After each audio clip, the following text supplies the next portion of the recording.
Entonces, continuamos hablando. ¿Me escuchan bien? Sí, señora. Vamos a continuar hablando del artículo 8º, tengan pendiente, de la resolución 2646 del 2008, la cual determina el origen de las patologías causadas por el estrés laboral. Y aquí viene un punto muy importante en ese artículo 8º, lo vamos a seguir viendo, porque dice, como mínimo los empleadores deben contar con la siguiente información sobre los factores psicosociales individuales de sus trabajadores. Entonces, ustedes como recursos humanos determinaron que un empleado tiene las características para cumplir con un determinado cargo dentro de su empresa. Entregan esa planilla al psicólogo o si ustedes de pronto han estudiado psicología, hacen análisis, los análisis de esos trabajadores que van a ingresar a la empresa y deben cumplir con esas características. Si revisando su hoja de vida las cumple, por su capacitación o por su profesión como psicólogos, pueden pueden determinar esa información psicodemográfica. Entonces, cuando el psicólogo, que también está especializado en recursos humanos, recibe a ese empleado, automáticamente empieza a analizar psicodemográficamente en las preguntas que le hace cuál es su comportamiento en el entorno social, cómo actúa frente a una situación familiar, frente a una situación, un problema que haya en la calle que lo incluya a él, si es pasivo, si actúa agresivamente. Todo eso lo identifica, no me puedo meter en el campo, pero es más o menos la identificación que hace el psicólogo de recursos humanos, si ustedes se han profesionalizado también como psicólogos o reciben y analizan la hoja de vida, vieron que cumple con las características y le pasa esa hoja de vida de ese nuevo funcionario que puede ingresar al psicólogo para que analice esa información psicodemográfica. Así como también las características de personalidad, dice, y estilos de afrontamiento de instrumentos psicométricos. Entonces, al mirar el tema psicométrico, son las conductas de medición de aspectos. Miden numéricamente el psicólogo el comportamiento de ese trabajador. ¿Alguna ha estado de pronto en la entrevista en donde ya han pasado 3 etapas y pasa la cuarta al psicólogo? Sí, señora. En mi caso, puedo decir, hace muchos años en FEOR, me pusieron a hacer un dibujo, dijeron, dibuje un sembrador arando la tierra, pero el sol se encuentra en tal punto en donde ubicaría usted la sombra que está proyectando el sol. Y una serie de preguntas que en este momento, analizando este punto, conllevan a que el psicólogo analice o pueda identificar esos comportamientos. Entonces, cuénteme también quién tuvo también esa oportunidad de entrevista con el psicólogo. Profe, a mí me la hizo, pero me hizo muchas preguntas así personales, como que hablando conmigo y todo eso. Y después me pasaron, fue una hojita con un puntico, una rayita, y que hiciera unos dibujos con esos punticos y esas rayitas y les pusiera un nombre. Y ¿Listo? ya. Entonces, si ven que el trabajo de ustedes es bastante importante dentro de la empresa, porque primero tienen que identificar que la persona de pronto cumple con las características, pero no solo lo que hay en la hoja de vida, sino ir más allá como psicólogos. Ustedes tienen ahí en la universidad la oportunidad de continuar la carrera, ¿cierto? Como psicólogos. Entonces los felicitaría si los veo allí, porque van a manejar todo en una empresa. Entonces, este artículo 8º nos habla de ello. Los empleadores deben contar como mínimo con la siguiente información sobre los factores psicosociales individuales de sus trabajadores. Ya dijimos cómo es su comportamiento, cómo reacciona ante cualquier situación familiar, grupal, social. Información sociodemográfica, dijimos que enumeran el psicólogo a través de todas las preguntas, digo, todo lo que nos dice su compañera es lo que pude analizar cuando tenía como 19 años en FEBOR. Recuerdo y me quedó porque me seleccionaron como entre 50 personas, casi 2 meses. ¿Y sabe qué pasó? El día que me llamaron yo había viajado a la costa y tenía que, entonces decidí quedarme paseando y no tomé el puesto. Pero bueno, vinieron cosas mejores. Se identifica eso, se enumera el comportamiento de esa persona.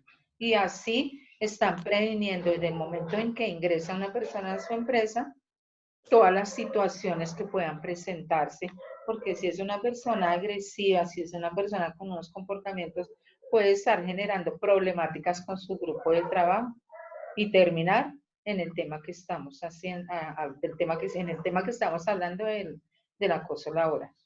Características de personalidad, estilos de afrontamiento mediante instrumentos psicométricos y clínicos aplicados por expertos, el psicólogo. Condiciones de salud evaluadas con los exámenes médicos ocupacionales del programa de salud ocupacional. Entonces, también les compete a ustedes dentro del mandar a hacer esos exámenes. Antes pedían como el examen que uno llevaba médico de su médico de confianza, ahora no. Es el mismo programa del sistema de salud ocupacional que ustedes manejan dentro de la empresa. Pasamos a la siguiente diapositiva. Voy a tratar de... Viene una resolución, la 652 del 2012. Ojo ahí, el Comité de Convivencia. Es muy importante.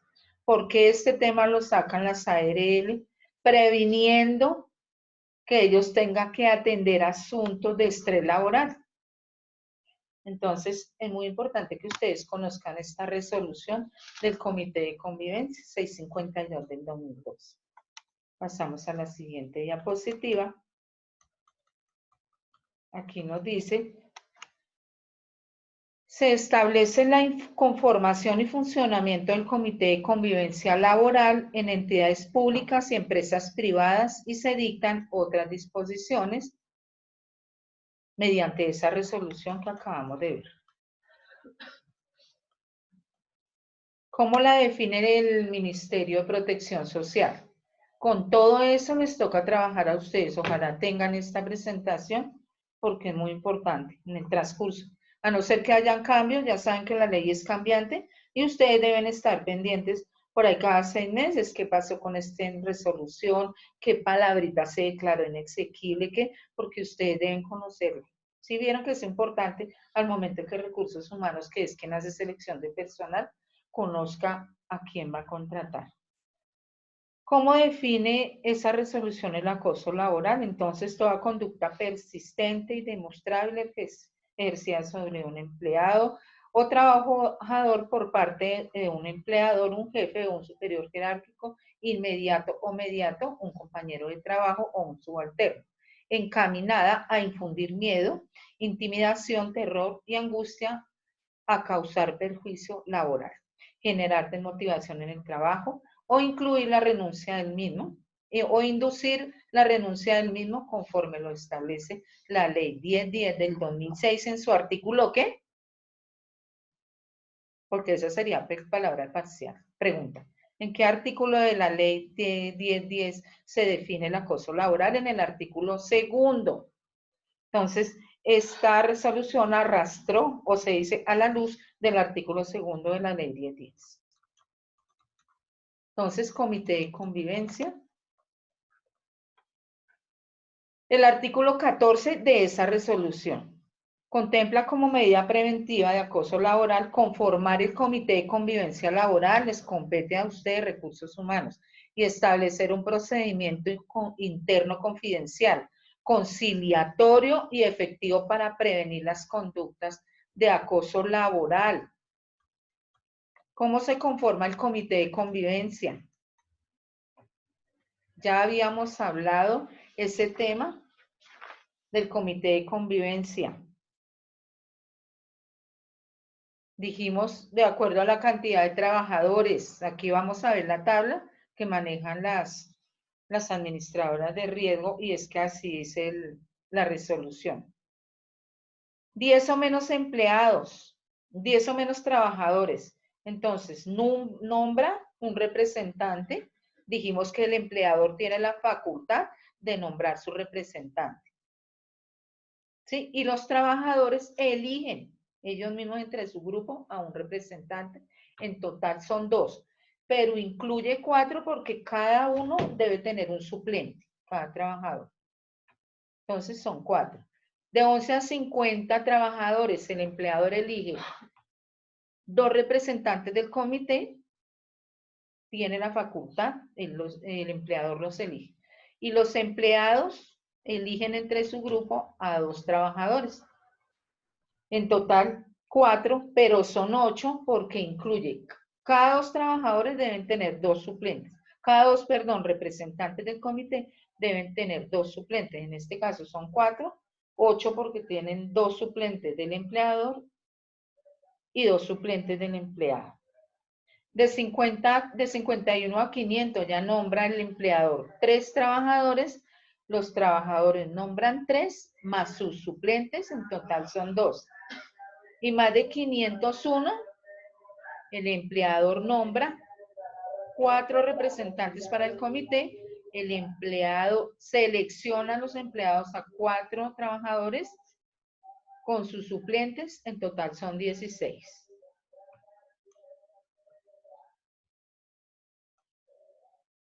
Aquí nos vamos a devolver un poquito al tema del comité de convivencia. Pero es cómo les va a quedar más claro de la competencia de sus integrantes.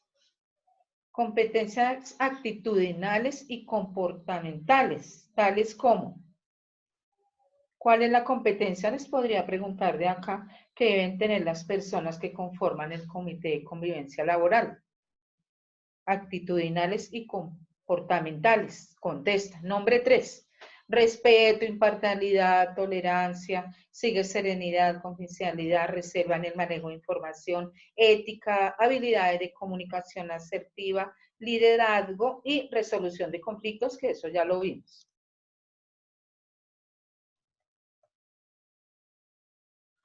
Conformación.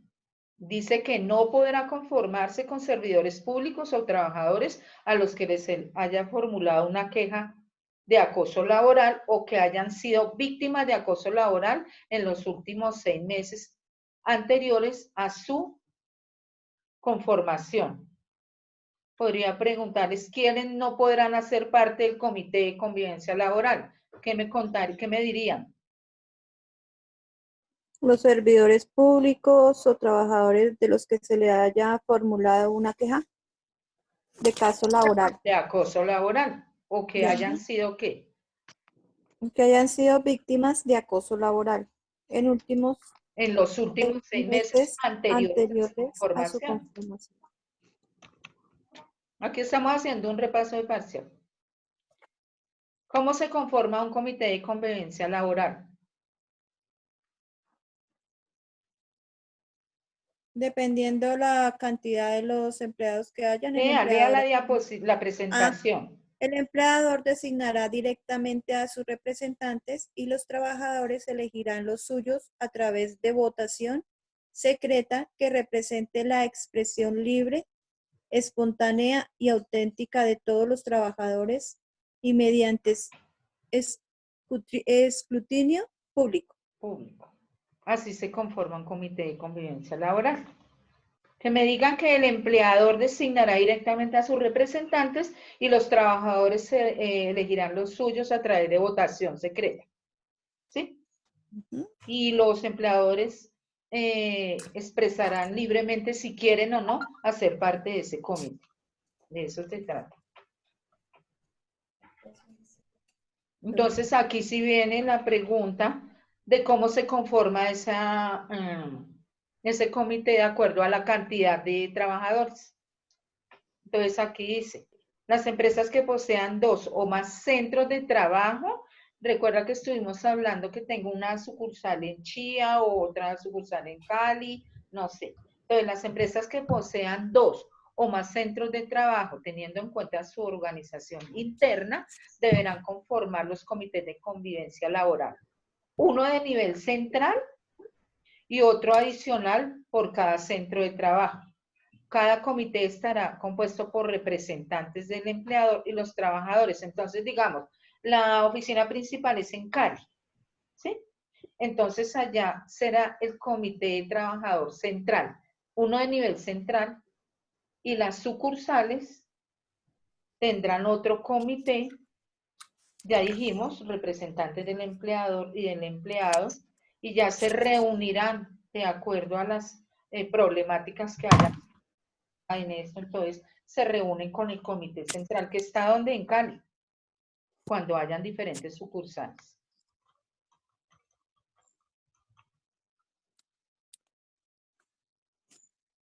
Entonces dice que en las empresas con menos de 10 trabajadores solamente se conformará un comité de convivencia laboral a nivel central. Entonces si es una microempresa, pero la constituye aquí en Bogotá, pero porque me fue bien en el negocio en Armenia, Quindío, entonces allá tengo otro punto, pero solamente son 5 o 6 empleados, solamente se maneja el de Bogotá, el Comité Central de Bogotá, porque allá solamente tengo 1 o 2 personas que están colaborando con las gestiones en ese departamento, en esa ciudad. Aquí viene el periodo de comité de convivencia laboral. ¿Cuál es el periodo? El periodo de los miembros del comité de convivencia será de 2 años a partir de la conformación del mismo, que se contarán desde la fecha de la comunicación de la elección o la designación. Entonces, ¿cuál es el periodo del comité de convivencia laboral? 2 años. 2 años, profe. Ya, esa va a ser la respuesta. Porque el parcial va enfocado al comité de convivencia, a la ley 1010, y va a ir enfocado a las 640, a la clase que hicimos de actas, constancias, que debe contener, bla, bla, bla. Ya ustedes lo tienen claro ese parcial, ese examen final. Funciones del comité de convivencia laboral. ¿Cuáles son las funciones? ¿Quién quiere ayudarme? Primera. Primera, bueno. recibir y dar trámite a las quejas presentadas en las que se describan situaciones que puedan constituir acoso laboral, así como las pruebas que las soportan. Otra niña Segunda. lea la segunda función.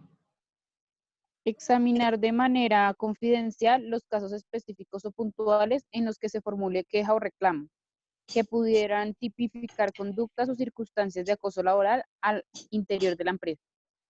Otra niña lea la tercera función del comité. Escuchar a las partes involucradas de manera individual sobre los hechos que dieron lugar a la queja. La cuarta función del comité, otra niña. Adelantar reuniones con el fin de crear un espacio de diálogo entre las partes involucradas, promoviendo compromisos mutuos para llegar a una solución efectiva de las controversias. Otra función. Formular un plan de mejora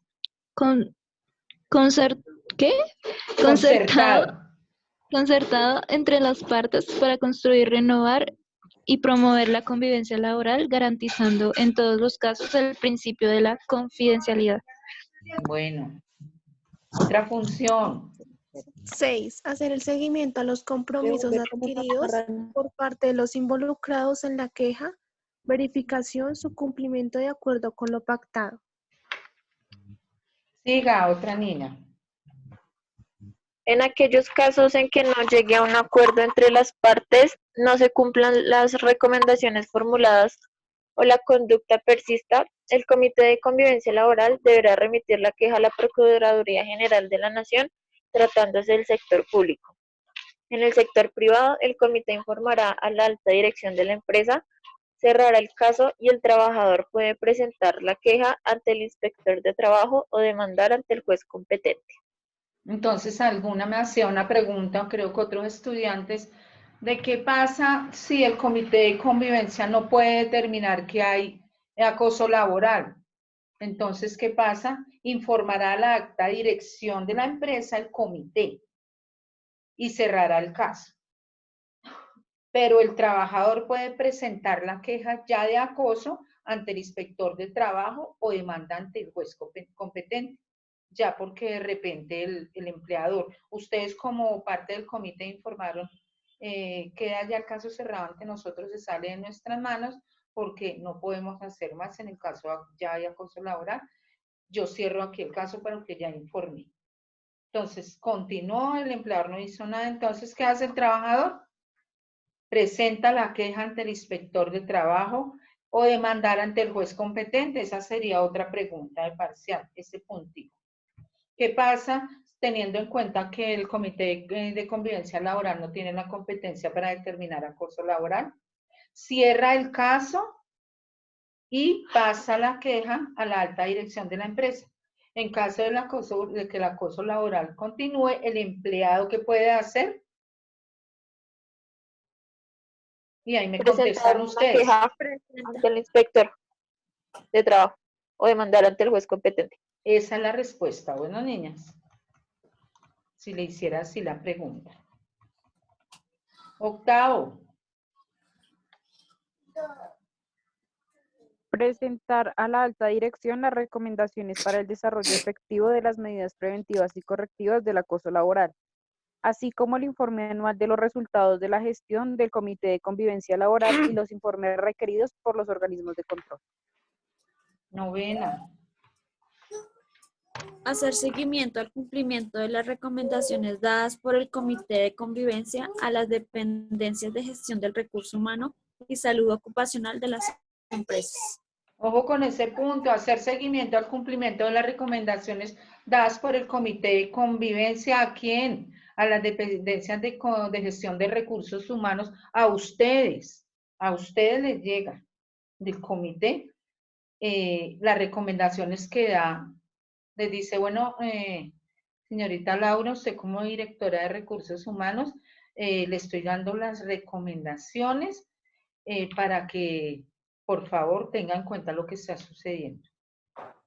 Así como a recursos humanos y a salud ocupacional. Entonces, trabajan muy de la mano. Siguiente. Elaborar informes trimestrales sobre la gestión del comité, que incluye estadísticas de las quejas, seguimiento de los casos y recomendaciones, los cuales serán presentados a la alta dirección de la empresa.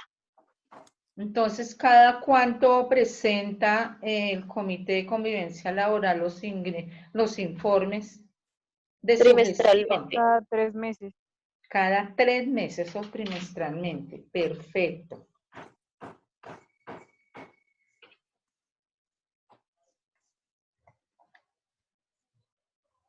¿Qué elecciones puede hacer el Comité de Convivencia Laboral? ¿Qué elección importante? Ya tenemos a los miembros, entonces, ¿qué es lo primero a quién selecciona? Al presidente. A un presidente dentro del grupo, si son 2, si son 4 los del comité. Bueno, entre todos vamos a nombrar a un presidente y sus funciones van a ser las siguientes. Pueden leerlas. Como presidente. Convocar a los miembros del comité a las sesiones ordinarias y extraordinarias. Siguiente. Presidir y orientar las reuniones ordinarias y extraordinarias en forma dinámica y eficaz. Siguiente función del presidente del comité. Tramitar ante la administración de la empresa las recomendaciones aprobadas en el comité. Perfecto. Cuarto, gestionar ante la alta dirección de la empresa los recursos requeridos para el funcionamiento del comité. Perfecto. ¿A quién más nombran el comité? ¿A quién más puede nombrar dentro del grupo? A la secretaria. A la secretaria del comité. ¿Cuáles serían sus funciones? Recibir y dar trámite a las quejas presentadas por escrito en las que se describan las situaciones que puedan constituir acoso laboral, así como las pruebas que las soportan. Otra función de la secretaria del comité. Enviar por medio físico o electrónico a los miembros del comité la convocatoria realizada por el presidente a las sesiones ordinarias y extraordinarias, indicando el día, la hora y el lugar de la reunión. Perfecto. ¿Qué más? Citar individualmente a cada una de las partes involucradas en las quejas con el fin de escuchar los hechos que dieron en lugar a la misma. Perfecto. Tiene harto trabajo la secretaria. ¿Qué más tiene que hacer? Cuarto, Citar citar conjuntamente a los... Dale. Continúe. Bien. Cuarto, citar conjuntamente a los trabajadores involucrados en las quejas con el fin de establecer compromisos de convivencia. Tiene más labores. ¿Cuál? Llevar el archivo de las quejas presentadas, la documentación, soporte y velar por la reserva, custodia y confidencialidad de la información. ¿Qué más tiene que hacer la señorita? Elaborar el orden del día y las actas de cada una de las sesiones del comité. Bueno, ¿qué más? Pobrecita. Sí, yo no sería de ese secretario.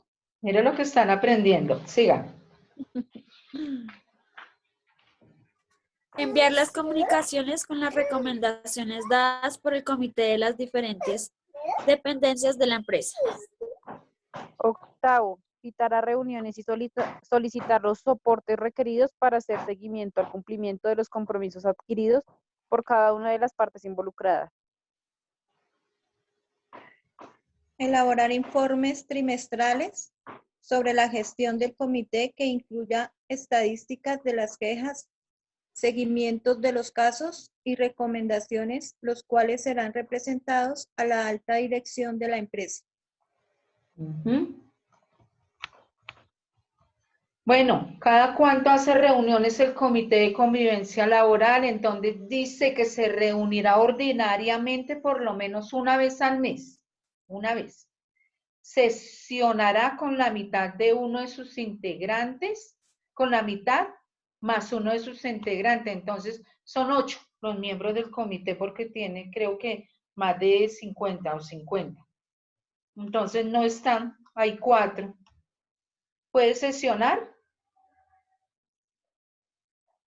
¿Puede hacer la reunión? No, profe.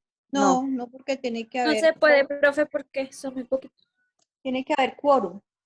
No, por eso. ¿Y cuál sería el quórum? 50 más 1, 50% más 1. Entonces, si son 8, deben haber 4 más 1, o sea, con 5 puede sesionar. ¿Sí quedó claro? Sí, señora. Entonces, si la empresa ya es más de 500, recuerde que son 12 junto con su representante. Entonces, deben haber 6 más 1 para que haya sesión, para que haya quórum, como dijo la estudiante. 50 más 1. Entonces, debe reunirse ordinariamente por lo menos una vez al mes. Sesionará con la mitad más uno de sus integrantes y extraordinariamente cuando se presenten casos que requieran. Bueno, continúo. Cuando se presenten casos que requieran de su inmediata intervención y podrán ser convocados por cualquiera de sus integrantes. Entonces se presentó hoy un caso, pero no era reunión mensual. Por lo menos uno de sus integrantes puede ser convocado. ¿Qué pasó? ¿Qué está pasando? Le consultan en este momento. Él se encargará en el transcurso del día, de la tarde, de comentar con el resto de participantes del comité la situación que se presentó. Entonces, hay situaciones extraordinarias. Aquí hay un parágrafo. Dice que en las empresas de 10 o menos trabajadores, el comité sesionará con los 2 integrantes del mismo, uno que representa al empleador y otro a los trabajadores. Ya sabemos que es 1 y 1 en caso de menos de 10 empleados. Recursos. Ese comité necesita recursos para que funcione y la empresa debe garantizarlos. ¿Cuáles son? Las empresas privadas deberán garantizar un espacio físico para las reuniones y demás actividades del Comité de Convivencia Laboral, así como para el manejo reservado de la documentación y realizar actividades de capacitación para los miembros del comité. Recuerda que hablamos la capacitación, resolución de conflictos, comunicación asertiva, otros temas considerados prioritarios para el funcionamiento del mismo. Entonces ya sabemos que la secretaria debe tener archivos, debe tener papel membreteado para las citas, debemos tener la sala, debemos tener el computador, deben proporcionarnos el tiempo para el día de las reuniones. Todo eso debe ser, es obligatorio, lo debe suministrar el empleador. Responsabilidades. Miren aquí, a través de la dependencia responsable de gestión humana, ustedes, señoritos y señoritas, perdónenme, recursos humanos, y los programas de salud ocupacional deben desarrollar las medidas preventivas y correctivas de acoso laboral con el fin de promover un excelente ambiente de convivencia laboral, fomentar relaciones sociales positivas entre los trabajadores de empresas y respaldar la dignidad e integridad de las personas en el trabajo. ¿Qué tal las funciones de recursos humanos dentro de una empresa? Chévere, profe. Debe trabajar muy de la mano. Entonces, todas las ARL, ARP, todas trabajan de la mano con ustedes, con el comité. Yo veré, mis niñas.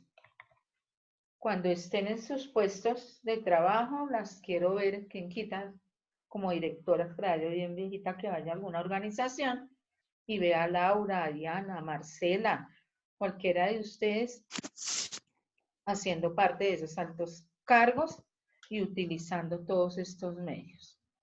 Deben saber ustedes cómo se debe denunciar ante el comité, ante el ministerio cuando hay acoso laboral o ante las diferentes dependencias según lo que acabamos de ver. Entonces ya ustedes tienen esta presentación, la voy a retirar, ya terminé esta parte en la plataforma para que la tengan. Dice que si una persona es considerada víctima de acoso laboral por parte de su empleador, deberá acudir ¿a dónde? Ya lo dijimos. Al ministerio de... No me ¿Quién dijo? Esa es. ¿Quién dijo, Diana? No, Camila. ¿A cuál ministerio? Camila. Profe, ¿cómo es la pregunta? Que cómo debe denunciar una persona cuando se siente víctima de acoso laboral. ¿Cómo denuncia? Cuando ya pasó todo lo que vimos, el comité, la empresa, todo, ya cuando no pueden hacer nada, entonces, ¿qué hace? ¿Se va para dónde? Pone una queja ante el inspector de trabajo y Ministerio de ya Trabajo. después, ajá, y después Una si querella, no, ¿oye? una Ante querella. Ah, ok. inspector de trabajo, exponiendo claramente, debe exponer la situación por la que pasa y la causal que corresponde al acoso. Recuerde que debe ser probada, porque si él va y dice un tema que no corresponde a acoso laboral, no lo sustenta y va hoy, mañana, pasado, ¿qué pasa? ¿Qué pasa? ¿No tiene validez? No es válido. ¿Y qué pasa por incurrir en esa conducta? ¿Cómo es la pregunta? ¿Qué pasa cuando el empleado se va para el Ministerio de Trabajo y entonces radica una querella de acoso laboral y tiene que llevar pruebas? Pero resulta que si no lo hace, no lleva pruebas, no sustenta, ¿qué dice el juez? ¿Le impone una sanción, profe? O Una sanción Sí, sanciona. de y 3 salarios. media a 3 salarios mínimos legales Recuerda que mensuales lo vigentes. sancionan, sí señora. También debe añadir las pruebas pertinentes y necesarias si las hubiere. ¿Quién quiere leer? De pronto alcanzamos a leer el artículo 12 de la ley 1010 y terminamos ahí. El artículo 12 de la 1010 del 2006.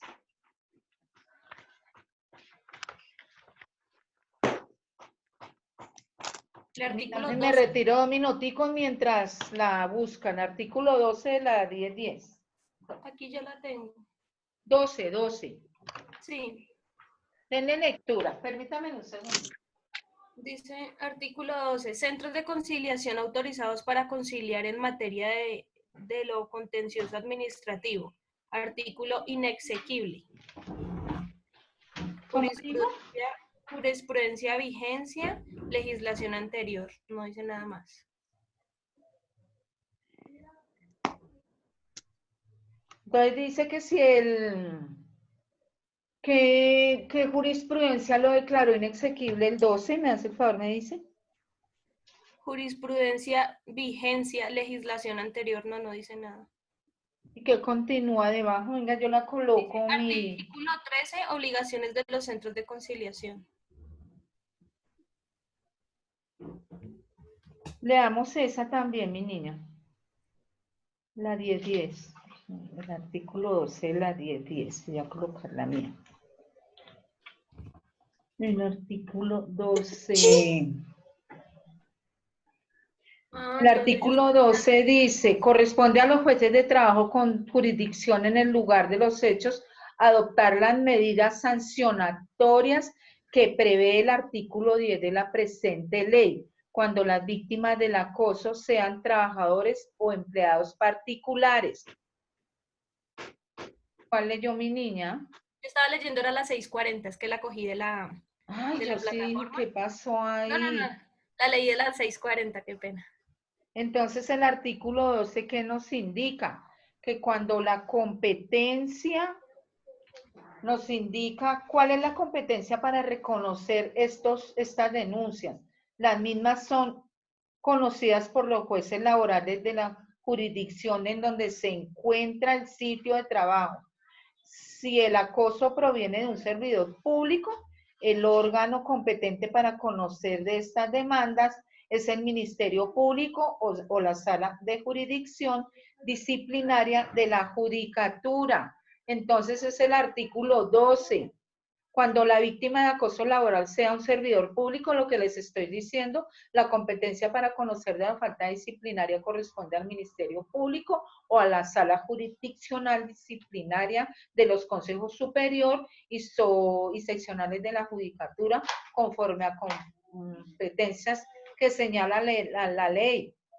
Entonces, los servidores públicos, los servidores de los ministerios, los servidores, todos ellos son servidores públicos, pero también nos dice que corresponde a los jueces de trabajo, de los ministerios de trabajo, con jurisdicción en el lugar de los hechos, adoptar las medidas sancionatorias, mi nietita, del artículo 10 de esta ley, que ya la leímos el artículo 10, ¿no? ¿Se perdieron ahí un poquito?